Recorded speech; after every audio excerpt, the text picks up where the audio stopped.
welcome again, viewers. I remain Osifo Samson. Today, we shall be looking at what we call bankruptcy. Bankruptcy.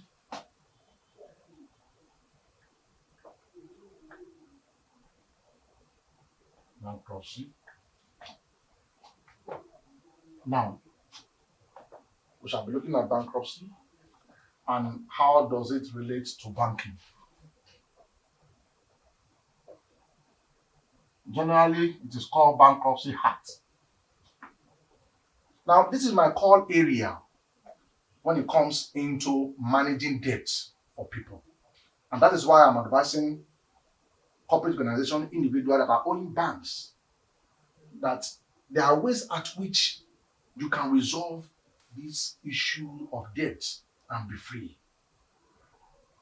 Now, meet with our professionals, they will advise you on what to do and lead you out of your bankruptcy. Now, what is bankruptcy? Bankruptcy is just a situation where a court has been given a verdict that as a debtor of a bank, you are liable to a bank of XYZ, and a judgment is being served on you that you are illiquid.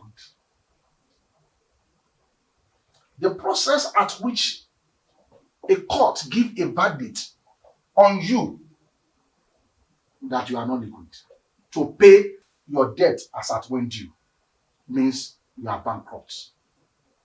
So the Bankruptcy Act was introduced in 1979 into Nigeria as amended. Now, I've just introduced to you the meaning of bankruptcy.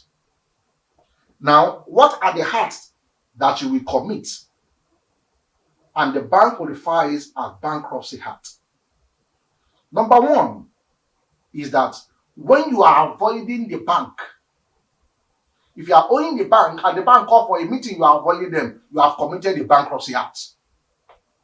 So the bank can go to court and tell the court that you don't have the ability to pay any longer. You have committed the Bankruptcy Act. So that implies that the bank can go ahead and liquidate or can foreclose the property you pledged with them. Number two, when you declared publicly that you are bankrupt, when you declare publicly that you are bankrupt. Number three, that's what we call fraudulent preference. What fraudulent preference means is that the property you pledge to the bank, you are asking your friends to come and buy those property at a cheaper rate. Let's, for instance, you pledge the property to the bank and worth 200 million, and the bank will sell the property so that they can recover the assets from you, and you are telling a friend of yours to come and buy the property for 100 million. You have just committed the Bankruptcy Act.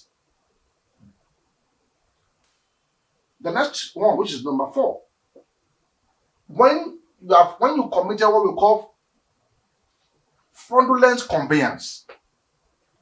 Now, what this fraudulent conveyance means is that you know in your deed of assignment, the property you are pledging to the bank worth 200 million, and you go ahead and signed or amended that value to 500 million. You have committed what we call fraudulent conveyance. What that implies is that the bank will go ahead and declare that individual or that organization as well bankrupt. You have committed the Bankruptcy Act. Then the last one is just what I've said before.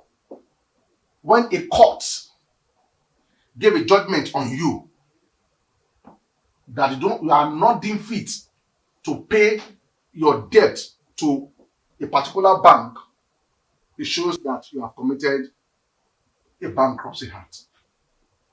Now, if a client is coming to our firm, the first thing we ask, what has happened in the past? Because the bank have, quote and unquote, the power to go to court if you have committed all these five issues. If you have committed all these five acts, they have the right to go to court. But as a professional, what you need to do is to ask your client and reverse all that has happened in the past so that you can change the heart that that individual has committed to a normal transaction. Once you begin to relate with the bank, you have just changed one, the bankruptcy heart that individual has committed in the past. So I'm talking about changing a recovery pattern to remedial. Recovery is a situation where you go after those clients because you know that technically they don't want to pay. But when you see a sign that that individual want to pay back because of the level and steps they have taken, you change it back to what? A remedial situation. Now you can see at least recover this money based on what this client is saying. Means begin to talk to the bank and begin to reverse those acts that that individual has committed. That is why you need to meet a professional. I've done this on on journals and newspaper on how to resolve chronic debts in Nigeria. And in our last publication, which we did in 2019, which we advised the government that we can close mark all these debtors. And we thank God that that is what is being adopted and that is what they are using now. So in bankruptcy, because we have a limited time here, you can get to have all these videos when you contact our website, and we give you more analysis on how debt issues can be resolved and how you can technically move out from debt. And that is why we try to also make mention of how we revive companies back if they are dead, because we understand what is called bankruptcy act and how can we resolve this bankruptcy act. I've just mentioned to you, relating with the banks, trying to look at the money that was owed and trying to pay the money back and come back into business.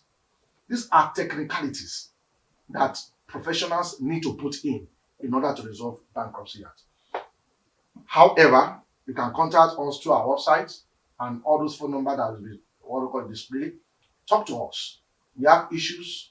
If you have issues on this regard, there are so many solutions that we can put in place to ensure that you are relieved. Thank you and God bless.